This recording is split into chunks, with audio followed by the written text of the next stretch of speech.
Hello అండి, నమస్తే. ఈరోజు ప్రత్యేకించి మీ ముందుకు రావడానికి వన్ అండ్ ఓన్లీ రీజన్ మన తనూజ. బిగ్ బాస్ సీజన్ 9లో పార్టిసిపేట్ చేస్తూ గేమ్స్ ఆడుతూ మనందరినీ ఎంతెంతో ఎంటర్టైన్ చేసింది. అంటే మనందరం అంటే ఒక ఆడపిల్ల అని చాలామంది అయితే అమ్మ ఏమన్నా ఆడుతుందా, సింగంరా, పులిరా, అది ఇదని మీరందరూ చెప్తుంటే నాకు ఎంత ఆనందంగా అనిపిస్తుందంటే మాటల్లో చెప్పలేనండి. సో ఇప్పటి వరకు మీరెంత గొప్పగా సపోర్ట్ చేశారో, ఎంత లవ్ ఇచ్చారో, ఎన్ని బ్లెస్సింగ్స్ ఇచ్చారో, ఈరోజు తనుజ చెప్పిన మాటతో నాకైతే అద్భుతం అనిపించింది. నాకు సార్ అడిగారు తనని, నీకు ఇమ్యూనిటీ ఉంది కదా, యూస్ చేసుకుంటావా అని.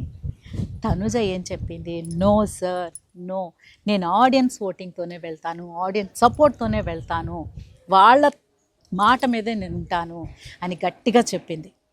అంటే మీరు ఇచ్చిన ప్రేమ, తను చెప్పిన మాట చూస్తుంటే ఇంకా 1 వీక్ ఉందండి మనకి. 1 week Bigg boss season 9 title winner announce చేయడానికి 1 వీక్ ఉంది. 1 వీక్ కూడా ఇలాగే మనందరి సపోర్ట్ తనకి పరిపూర్ణంగా అందాలంటే మీరు హాట్‌స్టార్లో ఓటింగ్తో పాటు ప్రతిరోజు మిస్డ్ కాల్స్ కూడా, అంటే ప్రతి ఫోన్ నుంచి 10 మిస్డ్ కాల్స్. సో ఫ్యామిలీలో మనందరికీ తలోక ఫోన్ ఉంది. ప్లీజ్ అండి, ప్లీజ్ సపోర్ట్ చేసి తనని టైటిల్ విన్నర్గా మనందరం చూడాలని ఆ భగవంతుని కోరుకుంటున్నాను, మీ అందరి బ్లెస్సింగ్స్తో. So please support Tanuja. Thank you so much.